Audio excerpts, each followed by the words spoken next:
Every one of us in our own lives, we have to develop what I call the spiritual anchor, the rock, the soul compass. And it has nothing to do with religion. When I say the spiritual anchor, the spiritual anchor is when we know who we are in relationship to ourselves. We know who we are in relationship to the earth, to one another, to our past, to our future. We know how we are empowered and what our potential is. And once you know that, we then can live our truth. If you can't focus, then you can't focus your energy. And if you can't focus your energy, nothing grows.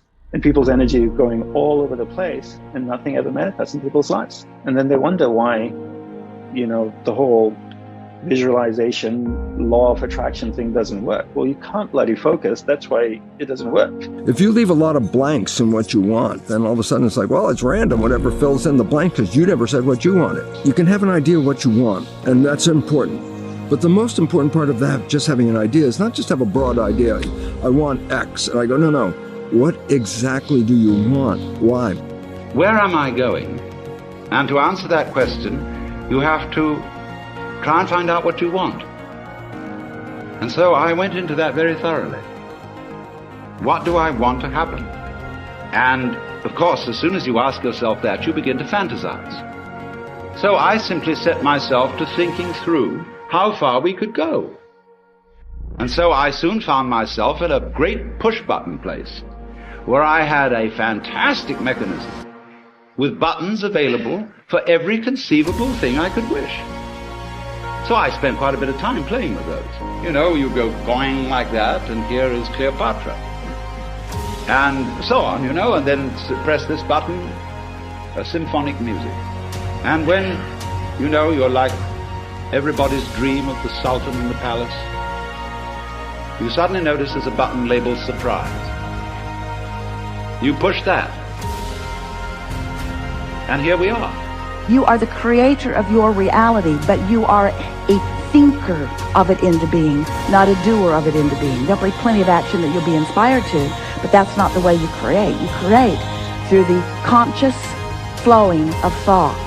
If you wanted to create a new personal reality, a new life, you'd have to change your personality, which means you'd have to start thinking about what you've been thinking about and change it. You'd have to become aware of your unconscious habits and behaviors and even what you say and modify them. And then you'd have to look at those emotions that keep you anchored to the past and decide if those emotions belong in your future. So most people try to create a new personal reality as the same personality, and it doesn't work. We literally have to become someone else.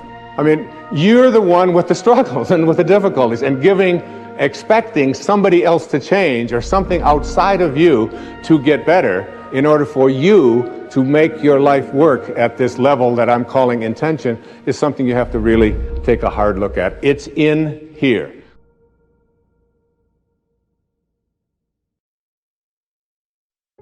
The most important thing, I think, is to know your nature. What is your nature? What are your strengths and weaknesses and your likes and your dislikes? And once you know that, then you also think, what are the fits? Oh, I would like that job, and the job could pay me well. And then you figure out, okay, how do you do it? How do I get to it? Another part of it is the realization that you don't have to make your decisions in your own head. Okay? That when you start to realize that you know what you're good at and what you're bad at, that a power comes to you when you start to know, okay, who's the best person to give me the advice, or who's the best person to lead me through this, or when you start to know that you can go beyond what you think and your opinionatedness so that you can triangulate. I call it triangulate with others, so that you find 3 people who are really capable of giving you good advice, who will argue with each other and argue with you so you can see all sides of it and you work yourself through. So it's not just your eyes looking for the path, but it's other people's eyes looking with the path with you, knowing that you're going to have successes and failures. But that power of that collective learning and triangulate well with humbleness is a great power, as you go through that cycle.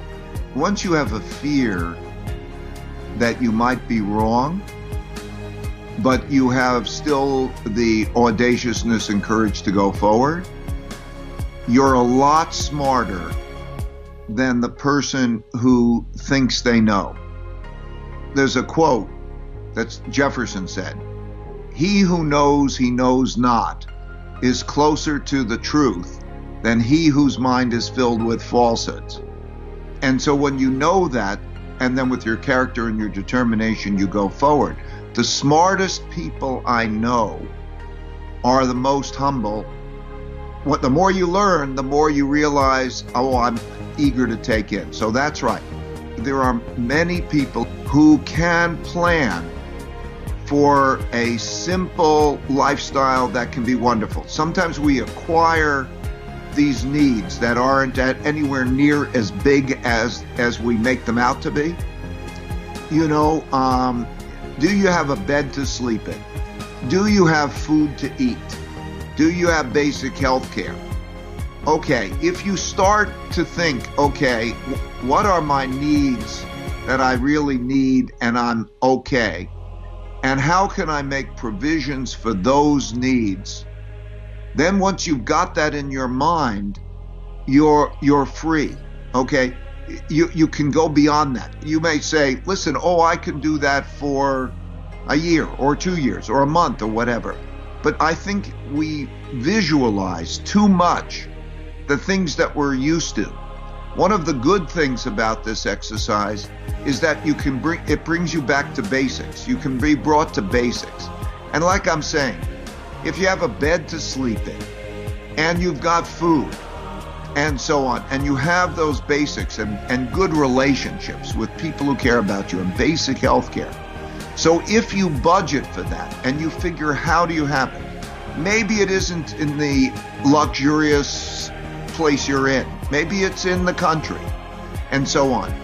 Once you visualize that and you get that down in your head and you say, I can get that, then your stress will disappear, because as you visualize that, in many ways, that's a happy life. It doesn't take a lot there's stimulation, there's nature, there's relationships. These fundamental, wonderful things, the most important things, can be obtained.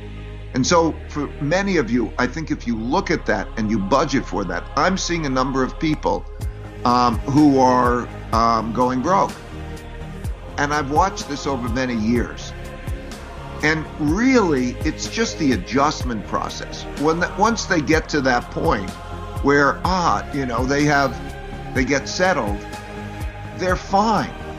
It's the ambiguity, it's the worry, it's the stress. So if you do that from the beginning and you have that played out in your head, then you know everything from there you can play with, and it's icing on the cake.